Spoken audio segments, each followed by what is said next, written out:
training? Eddie's all training all done today, mate? Nah, this afternoon. Okay. Do you know how Sam Jacobs is looking? Have you got a handle on where he is for this showdown? Yeah, he's looking okay.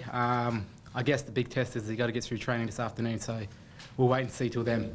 What's he done so far this week? You've had some sessions this week, so what's he been able to do? Yeah, he's been doing some running, some kicking, change of directions, and he's looking good. So I told him that it was my 250th this week, or he told me, and he said he didn't want to miss it, so we'll see how we go. Okay. What do you look back on in the first 250 games with the fondest memories? Well, I could remember my first game just like that. We played North Melbourne at Etihad, and you know, two players on our coaching staff, now Campriali and Tiggy, played alongside me, and you know, Dennis Pagan had all the stuff written on the whiteboard, and I was like just trying to read everything and didn't know what was going on, and he asked me a question, and I was like, yeah, and all the boys started laughing. I was pale. And then I got out there, I was a bit nervous because they lined me up against Glenn Archer. We just got named Shinbone of the Century, so the toughest man in AFL history. So, yeah, it was a bit scary, but we got through. What about, I've just blanked. What does it mean to you to actually play 250 games, considering where you've come throughout your career, even thinking of giving up the game? Yeah, it obviously means a lot. Personally, I don't think I'll play more than 50 games, and I guess everyone's got a story to tell about where they come from and how they got to AFL footy, and every story is different. But yeah, I'm very, very proud of where I've come from, and to make 250 games is amazing. And you know, my parents are proud of me, my wife's proud of me, so yeah, hopefully I'll get through unscathed. Eddie, you've seen a lot of great derbies in Melbourne, Collingwood, Carlton, Essendon, etc., etc. What do you make of the showdowns that you've played in? What do you think of the rivalry? Yeah, well, you know, coming from Carlton, it's always Carlton, Collingwood, Carlton, Essendon. They're always big games. You get 90 plus thousand at the MCG, and coming across here, I heard the showdowns were pretty big and pretty fierce. And you know, when you get, I'm lucky enough to come, and Adelaide Oval started up that year, so to get 55,000 people in there in a showdown, it feels like it's 100,000 people there, so because it echoes a lot. And yeah, it's very fierce, and no matter where you're on the ladder, it's always a close game. How have you found that in terms of where you're on the ladder? Do you find it better to go in there as the favourite, or is it more inspiring when you're the underdog? Not really. You just got to go out and play footy, I guess. It doesn't, like I said, it doesn't matter where you're on the ladder, especially in showdowns. You know, any team can win. So we're going to go out there and give it our best and see what happens. You said that it doesn't matter, but does it feel different this week at all? We just spoke to the Port boys and they said it feels a little bit different because the teams are so far apart this time around.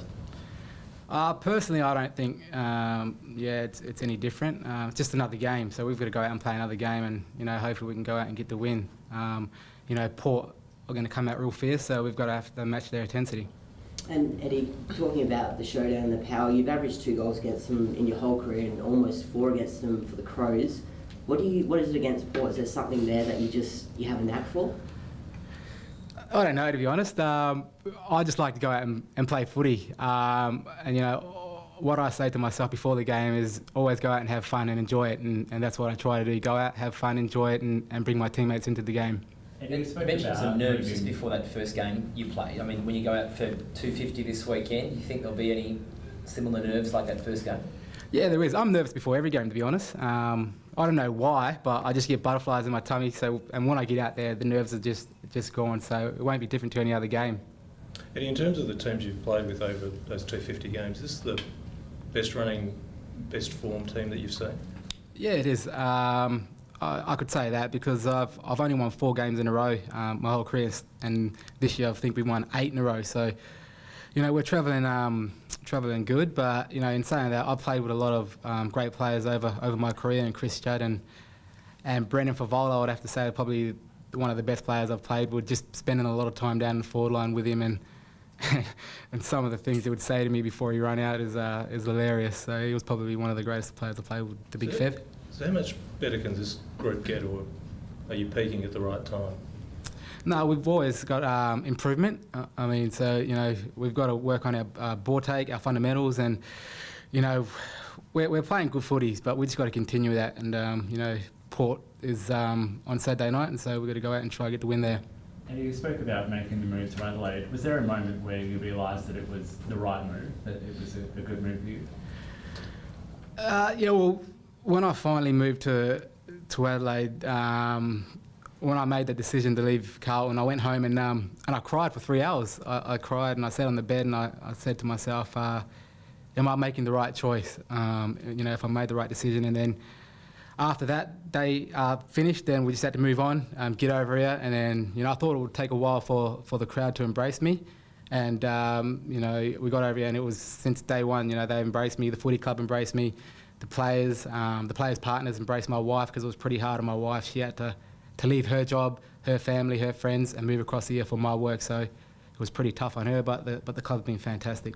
Was there a moment in that 2014 season that you felt that the crowd really embraced you? Like, was there a goal or something you did? It was after I think it was the Port game when we beat Port Adelaide. It was a close game and I kicked a couple of goals down in the pocket and they ended up like all chanting and cheering, and I haven't even kicked the goal yet and they were chanting and cheering, and I think they should do that after I kick the goal because they were putting me off. Did you ever expect to have 50,000 people chanting your name? Nah, not at all. I get home, my son's saying, Eddie, Eddie, and he goes, Dad, all the kids love you, don't they? And I'm like, oh, yeah, they do, Louis. But yeah, I've never expected it. How important is it for you, Eddie? I think you mentioned before that you haven't gone past the semi-final, during your AFL career. How important is it to you, to get to that preliminary final and hopefully even the grand final this season? Yeah, hopefully. But we only can control this week, and that's Port Adelaide. So we just got to keep winning. And if we keep winning, that'll happen. So we've got to take this week first, Port Adelaide, then West Coast the week after. Then we'll see what happens. The further you go in your career, is it becoming more and more important to sort of have team success on the big scale? It is, and you look at guys like Scott Thompson. He almost won, got into a grand final almost. So, these guys, they play footy for 13, 14, 15 years and don't get into a grand final. And when you play AFL footy, that's all you want to do is win premierships and play in just one grand final if you can. So, it does play on your mind, but we'll see what happens when that day comes, hopefully. Time when no one's giving Port Adelaide a chance, what do you think they will make it a genuine showdown?